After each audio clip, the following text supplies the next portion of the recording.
Assalamualaikum warahmatullahi wabarakatuh. Bismillah, alhamdulillah, wassalatu wassalamu ala rasulillah Sayyidina wa maulana Muhammad ibn Abdillah wa ala alihi wa sahbihi wa man tabi'ahudah, amma ba'd. Saudaraku sekalian yang dirahmati Allah, pada suatu ketika masyarakat penduduk Sungai Tabukan Alabiyu, hulu Sungai Utara Kalimantan Selatan ingin belajar ilmu fiqih kepada seorang ulama. Maka ulama tersebut mencari kitab berbahasa Melayu yang cocok untuk masyarakat, dan beliau menemukan kitab Irsyadul Anam susunan Sayyid Utsman Betawi. Sayangnya kitab tersebut dibumbui bahasa Betawi yang masih tidak mudah dimengerti oleh masyarakat awam Banjar.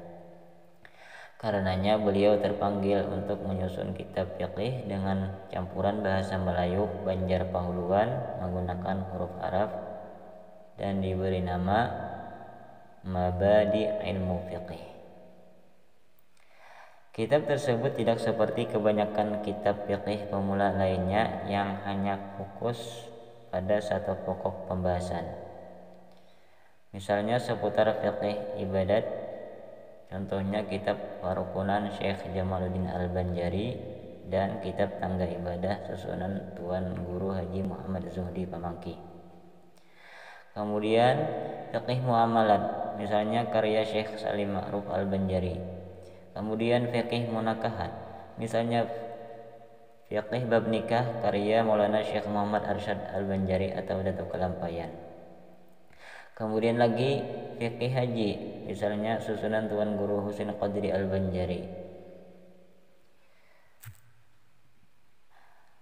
Guru kami Al-Ustaz Khairullah Zain mengatakan, kitab Mabadi Ilmu Fiqih adalah satu-satunya kitab fiqih tingkat dasar karya ulama Banjar yang memuat hampir semua pokok bahasan fiqih, mulai dari ibadah, muamalah, nikah hingga jinayah.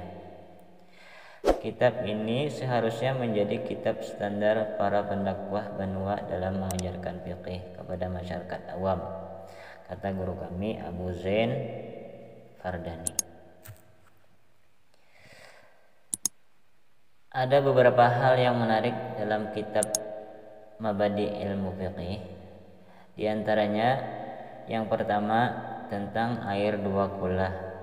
Sudah beliau sebutkan jumlah takaran liter, yaitu 216 liter. Selisih 1 liter dengan takaran dalam kitab Taqriratus Syadidah 217 liter.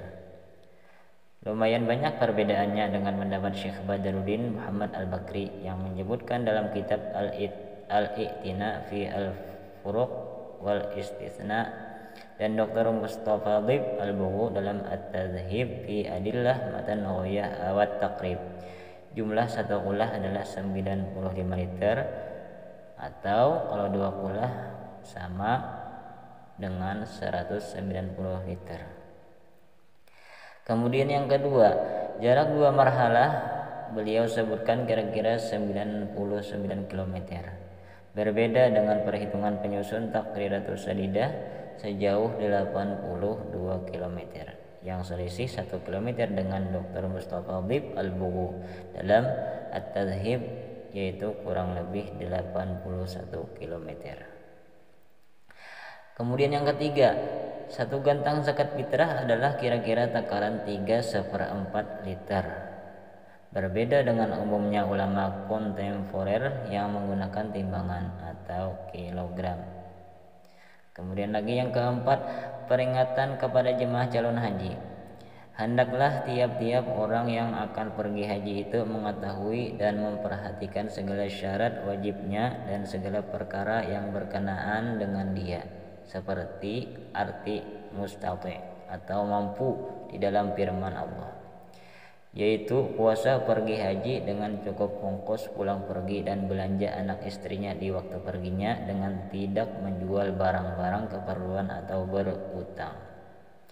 Jika tidak demikian, tiadalah atasnya kewajiban pergi haji, malahan menjadi berdosa karena menyusahkan diri sendiri dan ahli atau keluarganya.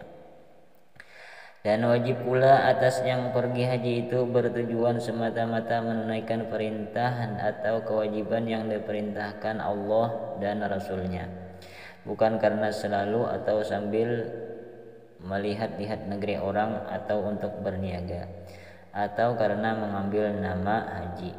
Dan jangan pula ketinggalan sembahyang karena perjalanan.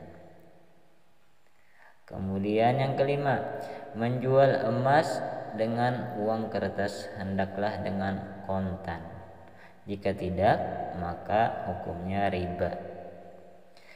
Kemudian yang keenam, adapun sanda, hukum sanda yang masyhur berlaku di negeri kita ini adalah sanda perjanjian, tetapi akadnya jual putus atau bukan rohan atau wadai.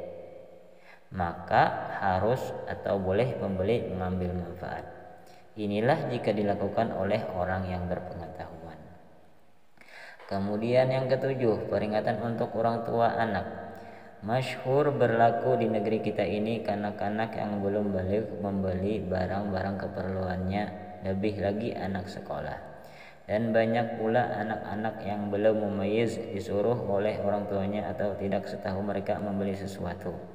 Menurut pendapat penyusun kitab Mabadi Ilmu Fiqih, jika perlu menyuruh kanak-kanak yang belum balik dan telah sempurna memayiznya, hendaklah yang dibeli itu barang yang telah dimaklum harganya atau telah ditetapkan oleh penjual, dan jangan pula barang yang berharga mahal.